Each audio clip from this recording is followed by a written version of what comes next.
webinar. Today we'll be talking about endpoint adjudication by the Clinical Endpoints Committee, CEC. My name is Terry Bowler and I will be your host. This webinar will take approximately 60 minutes, with the last 30 minutes being a time of question and answers. The webinar is designed to be interactive to better understand the content. We encourage you to ask questions by clicking on the chat icon at the bottom of the screen. You'll be able to preview and enter questions, and these comments and questions will be answered during the Q&A session, and all participants mode. This webinar is hosted by Emanate Life Sciences. Emanate's mission is to help their clients bring products to market that improve people's lives. As a data management functional service provider, Emanate provides both full service and contract consultants. Emanate understands the technical challenges of imaging and CEC adjudication between sites, core labs, and sponsors. Emanate can assist your study team implement solutions with optimized processes that are both PH1I and 21 CFR compliant. To request additional information, visit Emanate's website at emanatelifesciences.com. Our other sponsor is Criterion Edge. Criterion Edge is a regulatory writing company that provides outsourced writing services to the pharmaceutical and medical device industry.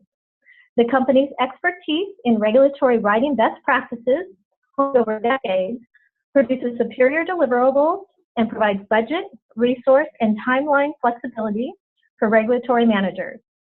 Criterion Edge empowers companies to deliver superior healthcare solutions. To learn more about how Criterion Edge can help you achieve your regulatory goals, see criterionedge.com or just contact the company at info@criterionedge.com. Now I'd like to introduce our presenter, Kyoko Hattori. Kyoko brings a wealth of expertise to the area of clinical safety. With more than 30 years of clinical research experience, she's really done it all. Clinical research nursing in academic and outpatient settings, and she also worked at 2 major medical device manufacturers, and most recently at an international CRO. Kyoko has managed safety from clinical trial to post-marketing in the US, EMEA, and Asia Pac geographies. Her most recent role was Director of Safety and Pharmacovigilance. Kyoko is fluent in Japanese and has managed entire Japanese programs, including PMDA reporting. At this point, I'd like to turn the slides over to Kyoko if you'd like to begin your presentation.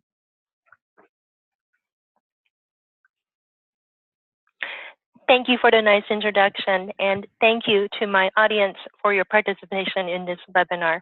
I'm very happy to be presenting today on one of my favorite topics in clinical research. In this session, I will be sharing my insights with you from my experience from both the sponsor and the investigative site perspectives. I'll begin by introducing the concept of adjudication of clinical study endpoints and the reasons why or why not for using a Clinical Endpoints Committee, or CEC, hereafter for achieving the best results. I will provide an in-depth description on how the real-world practice plays into this process. I will also introduce the regulatory guidelines that illustrate the FDA's perspective on this topic, describe the factors to consider in your decision-making as to whether or not to use a CEC for your study, and then finally summarize how best the sponsor can ensure best practices. Next slide, please. Let me begin by introducing the core concepts on endpoint adjudications. Adjudication by legal definition is a process by which an arbiter or a judge reviews the evidence to come to a decision or a ruling. This concept is significant in clinical research in that clinical trial endpoints, which are outcome measures, represent direct clinical benefits such as the effect on morbidity and mortality, and ultimately represent the highest standard for patients, healthcare providers, and the regulatory authorities. It follows then that the sponsor should demonstrate their due diligence in presenting data of highest accuracy and quality. As with court proceedings for legal cases, it's critical that the ruling process is carried out by qualified and unbiased third-party professionals by the agreed-upon processes consistently for each and every case. This will ensure enhancement of freedom from bias and interpretability of study results. There will always be an inherent bias in the reporters that can cause under or over-reporting. The investigators may be enthusiasts in the new therapy, have a financial or scientific relationship, or misinterpret the events due to their direct involvement in their patient care, particularly when it relates to reporting complications. Also, if the study involves multiple regions, it is very likely that there will be differences in local practice in how certain events are diagnosed and or treated. The last point, in my opinion, is the most important, and this is an investigator perspective that is often not understood by non-medical professionals. I will spend a little more time on this point in my following slides. As a disclaimer, I am going to use MI, or myocardial infarction, as an example throughout my whole presentation, as this is frequently used as one of the composite endpoints in both the pharma and medical device space. In healthcare, the standards of practice evolve with new developments and learning. The World Health Organization definition for MI was frequently used in the past, but this was actually developed for use in studies of disease prevalence. The WHO definition described MI as a clinical syndrome with EKG changes, the level of increase of a cardiac enzyme called creatine kinase, or CK, and may or may not have included accompanying clinical symptoms, depending on the sponsors that adopted it in their studies. I skipped the entire evolution of the multiple definitions that were developed between the WHO and then the third universal definition of today. The current definition was developed as a joint effort by the ACC, AHA, ESC, and the World Health Federation, and reflects the development of a biomarker called troponin, which is much more myocardial tissue specific than CK, that became a new gold standard in medicine. Additionally, technology has advanced with very sensitive imaging techniques that enable detection of even very small amounts of myocardial injury or necrosis. This is an entirely different concept from the WHO definition. The takeaway is that the MI that met any definition of the past may not, and probably would not, meet the MI definition of the present. In fact, the marked difference in the per-procedural MI rates when the same events were adjudicated by the WHO versus a newer definition was actually the subject of a peer-reviewed article that I listed below. In parallel to the advances in real-world practice, the efforts to standardize endpoint definitions across the clinical research industry has also gone through its own evolution.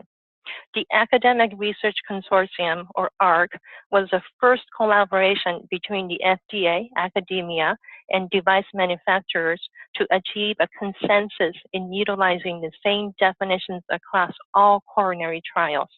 Until that time, comparing MI rates between the different studies was essentially comparing apples to oranges, depending on what criteria was used to define MI.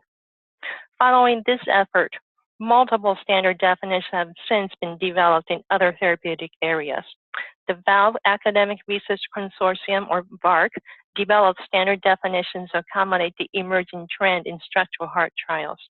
The Bleeding Research Consortium, or BARC, developed the standard definition for hemorrhagic events after a multitude of older definitions such as the TIMI or Gusto had already been used for years to adjudicate this event type.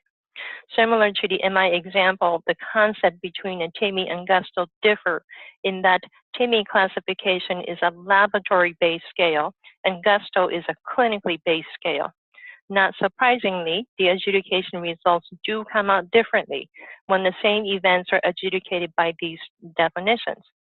This also happens to be a topic in a peer-reviewed article that I listed below. The takeaway from this, again, is that unless you know the same definitions were used to adjudicate, comparing results across different trials are comparing apples to oranges.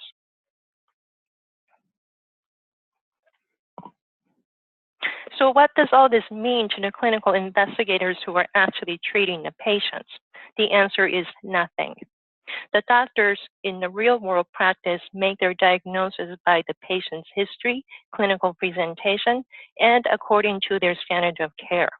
The patient history and clinical presentation obviously differ between each patient. Standard of practice may differ from site to site, and professional guidelines can differ from region to region. I can guarantee you, from a nurse's perspective, that in the presence of a patient having an acute MI, the investigators are not going to rush to the study protocol to look for the endpoint definition to see if it's an MI or not.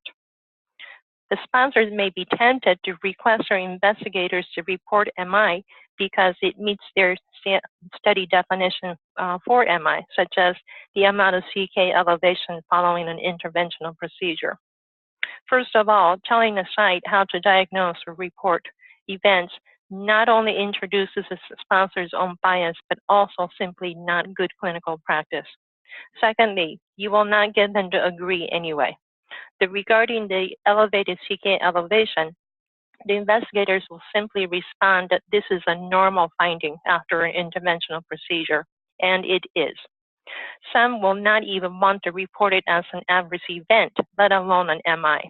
They will simply do what they need to do, which is to assign the correct diagnostic code according to their own clinical assessment that will ensure insurance reimbursement. They also do not want discrepancy between their own medical records versus what they enter in your case report form, that is, to have the MI in your case report form just because the sponsor asked them to, and then to not have any mention of it in their own medical records. You should be aware that the investigators also have their own hospital quality assurance auditors to answer to. Site-level chart reviews are often conducted to ensure that the proper diagnostics and treatments were provided for that specific medical diagnosis and resulted in the expected outcome. Simply, the investigator cannot have the term MI in the medical chart that they clinically did not diagnose. Let me get into further details on why it is not advisable to try to take the investigator's verbatim admitting or discharge diagnosis as components in your study endpoint data set by showing you an example in my next slide. This is a partial view of the diagnostic or the ICD codes that are available for the heart failure diagnosis in healthcare setting. ICD codes are used for the purpose of billing and insurance reimbursement, not to accommodate clinical trials. As you can see here, there are multiple levels of the single diagnosis of heart failure from which the physician must choose in order for reimbursement to be approved. Under this single event type, the physician may need to specify further if the patient had right-sided, left-sided, or biventricular failure, systolic versus diastolic failure, congestive versus non-congestive, acute versus chronic, and on it goes. In heart failure trials, worsening heart failure or heart failure resulting in hospitalization are common endpoint events. You do not see this anywhere in this ICD code list. This is further complicated by the fact that any one of these codes may have resulted in a routine clinic visit, an ER visit, or hospitalization. The whole story of the event can only be known by the medical review of the admission note, progress note, and the discharge summary, and to determine if an endpoint definition from a clinical trial may have been met. This is where a professional clinical endpoint committee comes into play. The CEC is a third party of experienced physicians who will provide that medical review of the source documents and apply them to the trial-specific endpoint definitions. CECs are most commonly used in cardiovascular outcome safety trials and also in peripheral vascular, neurovascular, respiratory, and oncology trials. If safety data are included as one of the study endpoints, the correct adjudication will be crucial for product approval and also for safety and risk analysis of the product that sponsors will be committed to do for the life of the product. The clinical trial results will serve as an important baseline by which to make comparisons against the post-market safety data. Since the ultimate goal for the sponsor would be that they can make the claim that their post-market data is similar or no worse than what they observed in the clinical trials, it is critical that the baseline data are accurate. CEC adjudication can also play a vital role if a DSMB is reviewing interim data during the clinical trial phase. This committee will make very important trial decisions based on their review of data, including stopping the trial temporarily or even permanently. It follows then that it is in the best interest of the sponsor that the safety data that they review are as accurate and free of bias as possible. Currently, there is no widely accepted academic or industry standards or regulatory policy on how best to structure and use CECs. Here, I introduce some white papers that summarizes the think tank discussions that included the FDA, Centers for Medicare and Medicaid Services, endpoint adjudication groups, medical device companies, CROs, and active academically based adjudicators, and were published in the American Heart Journal. The first paper summarizes the rationale for when adjudication is appropriate, best practices establishment and operation of a medical device adjudication committee, and the role of the endpoint adjudication in post-market evaluation. This article is followed by an FDA's editorial piece that confirms their alignment of their expectations and their thought that it increases the study's scientific vigor. The FDA acknowledges that the CEC process is resource-intensive and time-consuming, and specifically state that it is not needed for some study endpoints such as all-cause death. They do state that for other events of interest in cardiovascular device trials, the CEC may be needed to review the specific source documents and imaging results to determine the location and type of MI in relation to the device. In drug trials and epidemiologic studies, the patient is usually the unit of analysis, meaning that the number of MIs may be more important than the location or type of MI. The adjudication process in these cases may be relatively simple. The second paper focuses on the lack of clarity regarding the need for adjudications in cardiovascular and non-cardiovascular trials. The authors present a foundation of best practice recommendations for use in future CEC charters, and also when cardiovascular endpoint adjudication should be considered in trials that are conducted by cardiologists and by non-cardiologists. This discussion also includes key issues in the establishment, operation, and composition of a CEC and its charter. Here, I introduce the FDA guidance documents for the industry that contains any language about the use of CECs. As these are guidance documents and not regulation, the languages are not restrictive. The focus of the first guidance, as you can see from its title, is really about DSMB and not CEC. There is a section, however, that states that sponsors may also choose to establish a CEC in certain trials to review important endpoints. In the second guidance, the FDA specifically recommend the use of a CEC for new anti-diabetic therapies to demonstrate that new type 2 diabetic agents do not unacceptably increase cardiovascular risk during all phase 2 and 3 trials. In the third guidance, the use of a CEC again is recommended for certain endpoints such as overall survival and tumor assessments. The same recommendation is also found in the ICH Guidance E9 titled Statistical Principles for Clinical Trials. The last one is a sub-bullet, as this one in concept is more of an appendix to the one in the main bullet. This is a standalone guidance document, however, and should not be confused with each other. While I am admittedly a strong proponent of the CEC process, let me make sure to provide a balanced presentation and point out that there are many peer-reviewed articles in which the authors are not as much of enthusiasts as I am. All of these articles do point out to some very important key points that I largely concur with.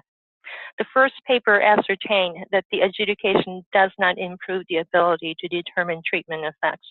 The authors state that the process may be overly complex and overused in many large sample trials, and that the appropriate role of the CEC, as far as which trials, which outcomes, and what methods, deserves scrutiny and further study.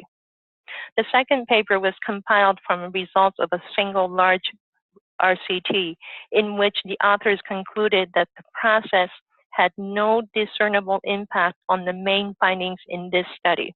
The authors highlighted the need for careful consideration of the likely impact of the CEC on findings and conclusions of clinical trials prior to their establishment. The third paper was a meta-analysis in which the authors concluded that there were no effects on the estimates of treatment effect for the primary outcomes. There were no significant differences in the number of outcomes, and the results were the same for blinded and unblinded trials. They concluded that given the considerable effort required to perform adjudication, there is a need to demonstrate that this process actually does increase the sensitivity of trials and to determine if it's truly worthwhile. The last paper was a systematic review of RCTs in which the authors concluded that on the average, treatment effect estimates for subjective outcome events that were assessed by investigators did not differ from those assessed by the adjudicators. The results of their subgroup analysis did show an interaction according to the blinded status of the investigators, and the authors acknowledge that the use of a CEC might be important when the investigators are not blinded and the risk of misclassification is high. I compiled some of the points that I presented in considering whether or not to use a CEC. In reality, there can be somewhat of a blind faith expressed in the part of the regulatory authorities, the industry, and or the academia in that CEC should be used to adjudicate endpoints in all trials. Hopefully, I have demonstrated that nobody is actually saying that. The points to take into consideration can be one or a combination. It may be that the regulatory approval for marketing depends on the safety and efficacy outcome of the trial, or that the endpoint definitions require interpretation of complex data that require high level of clinical judgment. The sponsor may also perceive that the integrity of the endpoint data is crucial for presenting to the regulatory authorities, publications, or academic conferences, or that the risk of misclassification is high due to the investigator's unblinded status, which is a given in most device trials.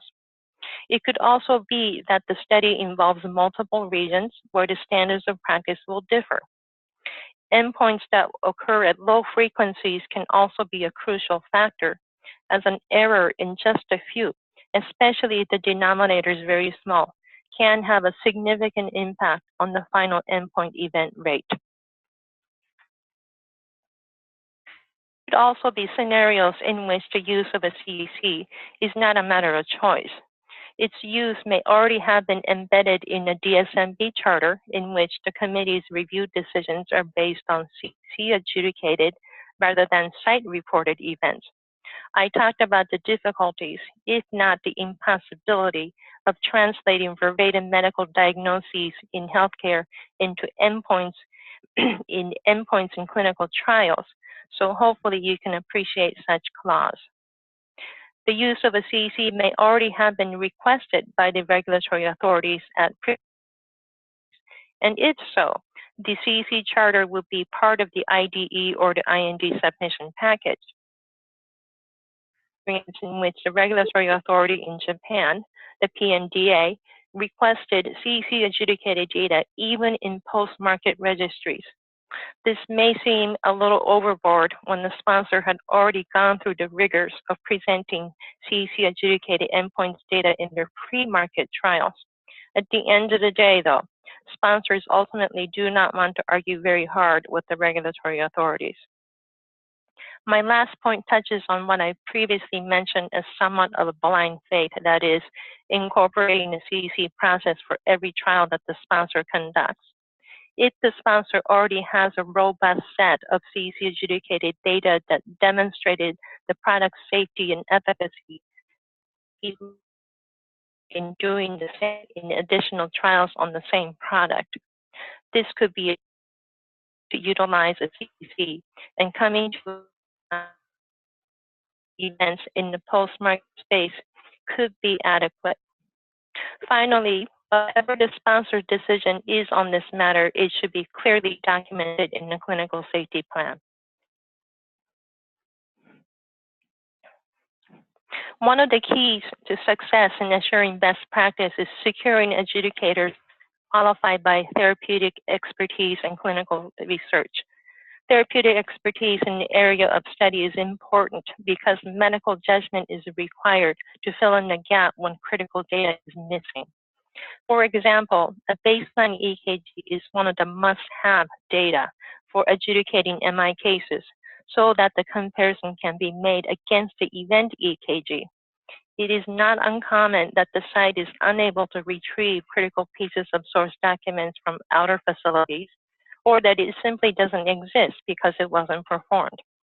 The adjudicators will then apply their medical judgment based on other available supporting information, such as the clinical presentation narrated in the values and the timing of the cardiac enzymes or biomarker elevation, and the treatment that was provided, such as an urgent coronary revascularization.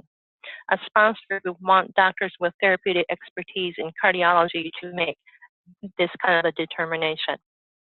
That being said, when a group of specialists review a case together, there can be a tendency to get into a ground rounds type discussion about their medical opinions instead of their responsibility of applying the specific endpoint definitions.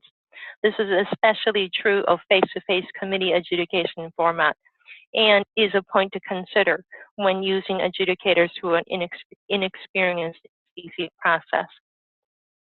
The sponsor has a due diligence responsibility to eliminate bias on the part of the adjudicators, and it is critical that they are blinded to the treatment assignment. The unblinded information can appear directly or indirectly in many parts of the medical chart, and each and every reference should be meticulously redacted from all source documents. All of these points will be covered in a well-written CEC charter, and the adjudication process should be carried out exactly as stated in this document. Here are some points to consider during the startup phase. As with bringing in investigators on board into a study, applications, conflict of interest, and financial disclosure should be documented. The due diligence should include confirming that the adjudicators are not on the FDA's debarment list for conducting any clinical research work. This check continues for the duration of the study and at least annually seems to be the industry standard. I talked about adjudicators' qualifications on my previous slide, and their CVs on file should reflect their relevant therapeutic expertise and experience in clinical research. The CEC charter should be developed and signed off before any adjudication activity is convened. This document should include the qualification of the members, the endpoint definitions to be used, and method by which the judicial events will be identified, the minimum data to be provided for each type of event, the process for decision making, inclusive of when there is a disagreement between adjudicators or when minimum required data is missing, and the quality assurance process for the method of recording adjudication results into the database. The sponsor should be mindful of audit readiness at any point of the study. Documented training to the investigational plan, inclusive of product training, and to the charter are also critical pieces that should be kept up to date for each adjudicator. Some or all of the documents that I just talked about in this slide have been requested, the internal, external, or regulatory audits that I have experienced from the. In the upcoming webinar in November, I will be partnering with AG MedNet to dive more into the sponsor's in-house processes, such as identification of adjudicable events and processing events for submission that are required during the in-study phase. I previously stated that the CEC charter should contain the decision-making process and discrepancy resolution. Here, I introduce the different formats of adjudication that the sponsor can choose from. Adjudication by external parties can be done by vendors who provide this service. They can hold face-to-face committee meetings from their roster of available physicians, where the final ruling will be based on a majority vote. They can also manage individual adjudicators who will independently perform case reviews and enter the results in a dedicated CRF in the sponsor's database.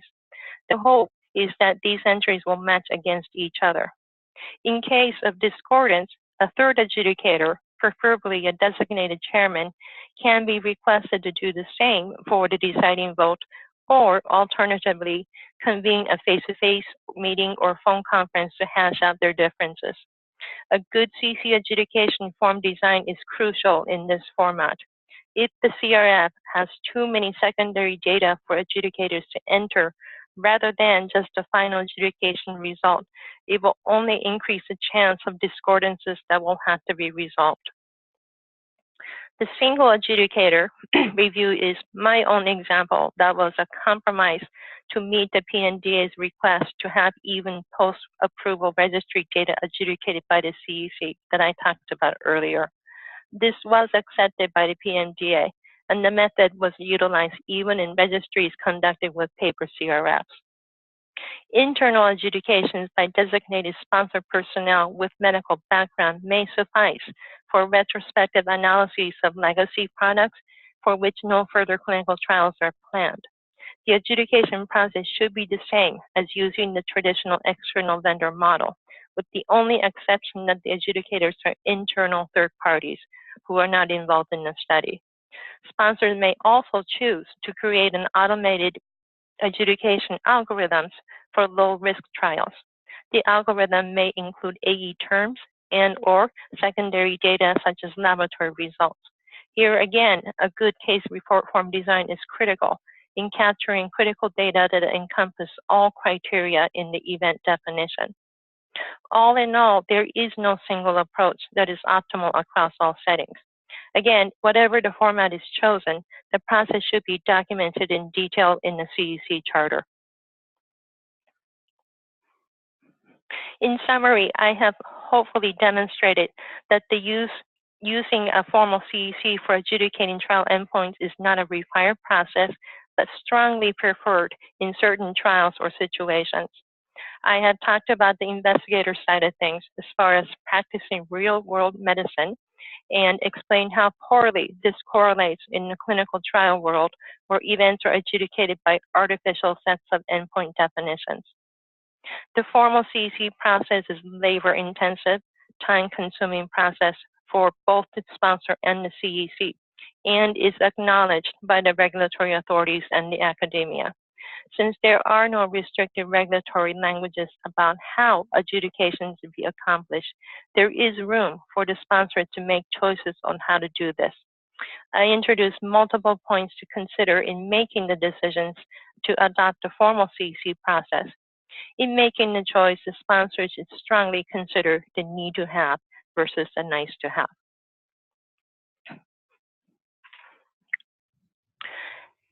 Thank you. That concludes my presentation, and I am open for questions.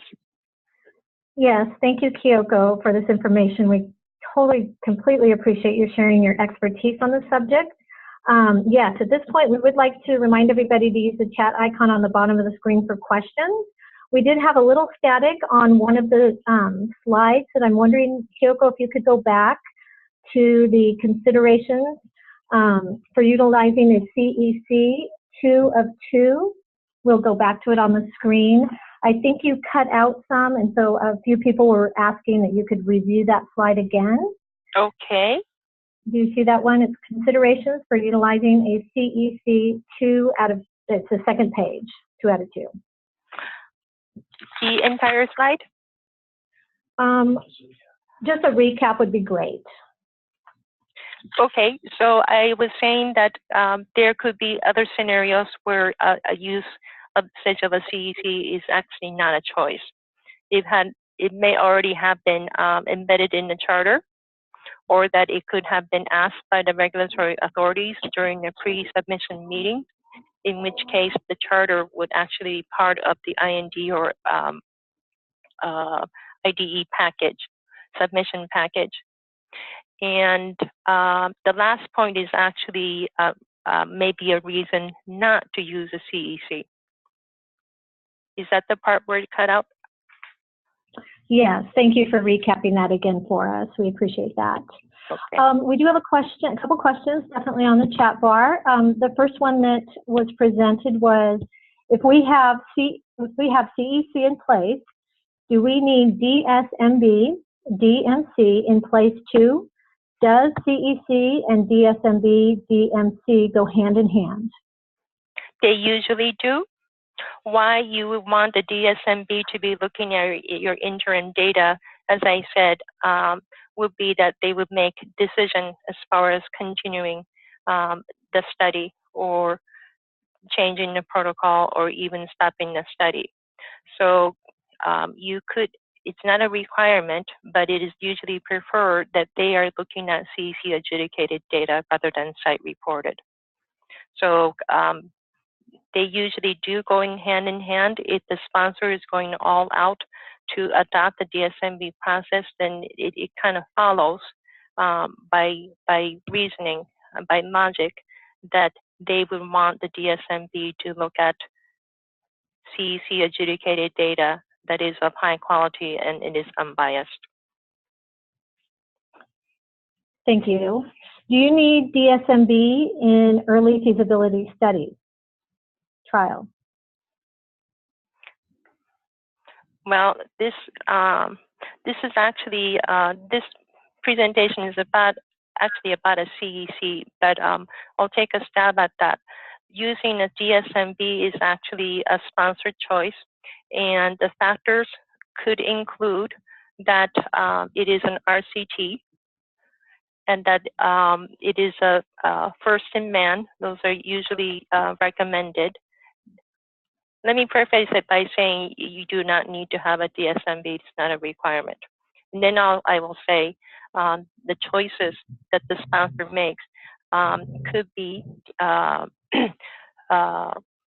decided because it's a first in man, or that it has high risk, high safety risk, and that it's a relatively large study. The dangers of incorporating a DSMB process into a small trials is that, remember, they are looking at small sets of interim data. So let's say that your small feasibility study only has 50 patients, and the DSMB charter says that they will review the first 10 patients worth of data. Imagine if you have one death even in those 10 patients. Is the 10% death rate really reflective of what your investigator product is supposed to do? So there is a danger of that when the denominator is very small, and it might be preferable that the internal personnel with medical experience keep an eye on it themselves, or otherwise work it out in your charter that there aren't going to be any stopping rules. Great, thanks. The next question we have is, what happens when an investigator doesn't agree with CEC adjudication results? Nothing happens. These parties do not need to agree on the results. The investigators do not need to be involved in this process at all, or rather should not be involved. The purpose of incorporating a formal CEC process is that a third party, free of bias, are applying an artificial set of definitions to a reported event. What you ask investigators is that they make their own clinical diagnosis and report according to their assessment of such, and their responsibility should end there. The CEC takes over from there. The same can be said for sponsors. The sponsors don't have to like or agree with how the CEC adjudicated, because ultimately the CEC is the judge, and their ruling should be final, unless additional evidence can be presented that warrants their reconsideration. Thank you, Kyoko. One of the questions was, can you provide a list of references you mentioned before? And I just wanted to let everybody know that we will have information on the website for both Emanate and for Criterion Edge. So those will be, those references will be posted on there within the next day. Yes, I actually was planning to make a last slide listing all the references, and I will do that before Terry posts. Thank you for the request. I'm glad to know that somebody was interested. Okay, good. Yes, we had a couple of those. A question was, I'm interested in best practices for dealing with discrepancies between members of the adjudication committee. Best practices for dealing with discrepancies between members of the adjudication committee. Mm-hmm.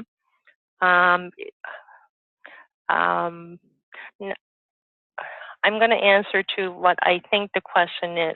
First of all, how the discrepancies will be resolved is going to be written in your charter. And if the question is how to write that in the charter, it could be that each adjudicator could, and I'm just throwing out examples because there is no one right way to do this.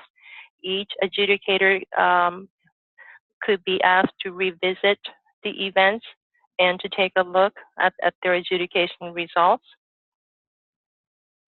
or that you totally rely on the third adjudicator vote. In a committee format where there was a roundtable discussion and there was one adjudication result based on the majority vote, if the sponsor disagrees, then they can ask for the rationale for how they came to that decision.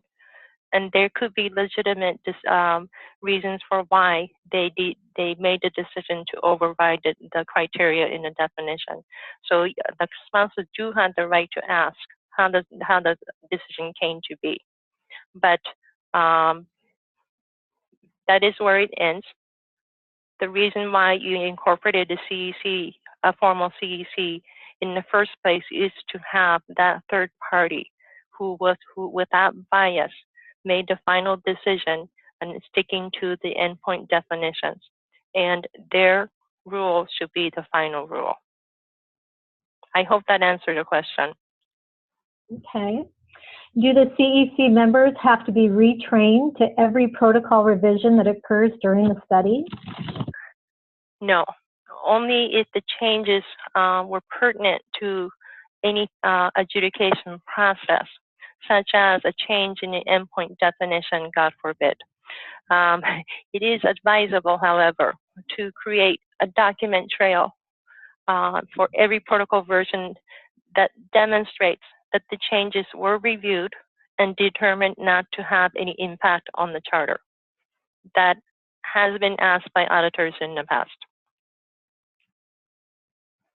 Great. Okay. Well, our last question that we have, can CEC asked to be adjudicate device relationships? Yes, they can. And some sponsors do include this in their adjudication CRF. I would have to question this practice, however, in terms of what to do with the CEC's assessment, including whether or not to put forth the time and effort to resolve discrepancy, if that differs from that of the investigator. device relationship is one of the key criteria in determining reportability to the regulatory authorities. So waiting for the adjudication result will threaten the timelines for submitting expedited report cases. There may be benefit, I think, in studies where determining device relationship versus procedure relationship may be difficult. Great, Kyoko. Thank you for that final question. Well, we're out of time, and Emanate Life Sciences and Criterion Edge would like to thank you for attending this webinar. Before you go, we would like to make you aware that Emanate Life Sciences and AGMet and Criterion Edge will be hosting a follow-up webinar on November 14th. The topic will be technologies available to manage endpoint adjudication in-house. Look for an email for registration information regarding that event. Once again, we'd like to thank you for joining us, and we will see you at our next event on November 14th.